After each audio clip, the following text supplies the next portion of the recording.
J'aime beaucoup aussi ce que tu arrives à faire avec la lumière, l'apparition, la disparition, ce que tu disais de lui. Ouais, il y a des moments où c'est chouette. Les couleurs aussi qui bougent.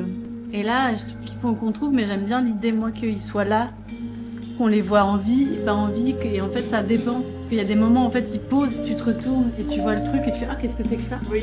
Il y a des moments où tu te retournes où ils sont morts, t'as des moments où tu te retournes où ils sont en vie. Ouais. Il y a une vraie chorégraphie à trouver là-dedans, qui est hyper intéressante. Le spectacle, il s'appelle Les Souterraines. C'est un spectacle qui s'inspire d'une amie d'enfance à moi, qui est géologue en dépollution des sols. Elle m'a parlé d'une histoire où on lui avait demandé comme contrat de donner son aval pour construire une maison de retraite sur un site ultra pollué, en disant que comme ils sont vieux, ils ne verraient pas les conséquences. Et du coup, ça l'avait vachement choquée. Elle n'avait pas donné son aval, mais elle avait eu beaucoup de pression pour le faire.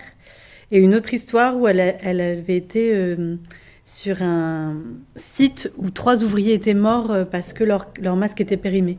Et donc je me suis dit, bah tiens, j'ai envie de parler de ça, de la question des pollutions des sols et de à quel prix, en fait, pour l'industrie, on sacrifie des vies humaines.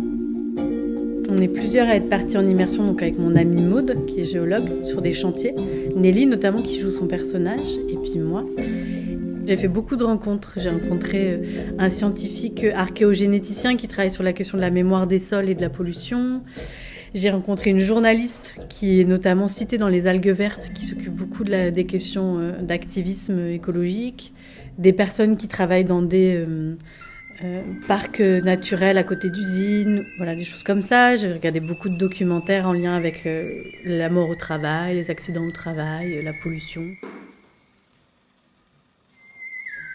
Je joue donc le rôle de l'amie de Julie. Dans la pièce, elle s'appelle Mélina. Et donc, ce qui est intéressant en immersion, c'est justement d'observer les gestes, comment elle touchait la terre, comment elle regardait, comment elle parlait à ses collègues, l'humour aussi qu'elle avait. Et cette semaine, on est allé en immersion dans un EHPAD parce qu'on va devoir jouer des personnes âgées. Donc là, on a observé leur rythme, leur manière de toucher les choses, de se toucher les mains, beaucoup les corps et comment parlent les gens. Mais là, ce que je trouvais intéressant, c'était ce personnage-là, qui était relié à une amie à elle, et ce métier. Tu vois, je ne connaissais pas du tout. Moi, je suis allée en immersion avec Maude, donc elle s'appelle Maude, l'amie de Julie. Je n'avais jamais fait un trou dans le sol, forer le sol pour voir un peu... Puis je trouve ça intéressant sur notre rapport à la terre, à la pollution. Et puis j'aime beaucoup travailler avec Julie parce que c'est très ludique. Alors le son, nous, dans nos spectacles, il y a 2 choses. Il y a d'abord un compositeur musical, il fait toutes les musiques du spectacle. Il s'appelle Guillaume Vezan. Et lui, il va composer plein de musiques.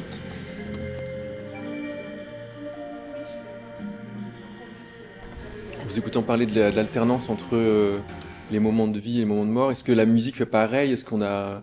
Tu vois, est-ce qu'on a de la nappe, d'un seul coup la musique réapparaît, elle redisparaît ou pas? Est-ce que c'est trop appuyé de faire ça aussi? C'est des musiques d'enquête, des musiques plus des nappes assez organiques. On a plein de choses différentes et à partir de ça, nous, on peut travailler nos impros. Et on a un créateur sonore, Martin Foncé, qui lui va venir piocher dans les musiques et puis faire des mélanges. Il va beaucoup travailler le bruitage aussi avec les acteurs, parce que les acteurs bruitent tout ce qu'ils font beaucoup pour raconter, parce qu'on n'a pas de foreuse. Donc par exemple, c'est un acteur qui va faire le bruit de la foreuse. Où on a des sons comme ça qui vont apparaître pour donner l'ambiance du souterrain. On a plein de choses comme ça et ça va être le créateur sonore.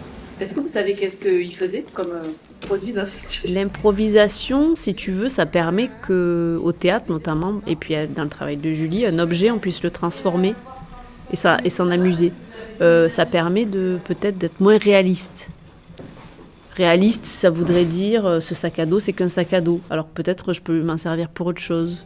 Ça permet des fois aussi de trouver comment on passe d'une chose à l'autre, l'improvisation par exemple.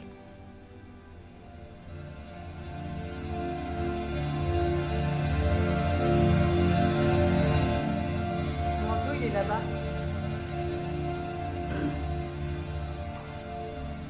Je sais pas s'il y a un message, en tout cas j'ai envie de questionner comment on prend soin de l'humanité au sens large, c'est-à-dire des travailleurs, des vieilles personnes, de la terre, au prix de l'économie et de notre cher capitalisme. Mon amie géologue, elle dit tout le temps que pour elle, le sol, c'est le seul qui a la mémoire de tout. Par exemple, souvent on oublie qu'il y a eu telle usine ou tout ça, où on fait en sorte d'oublier.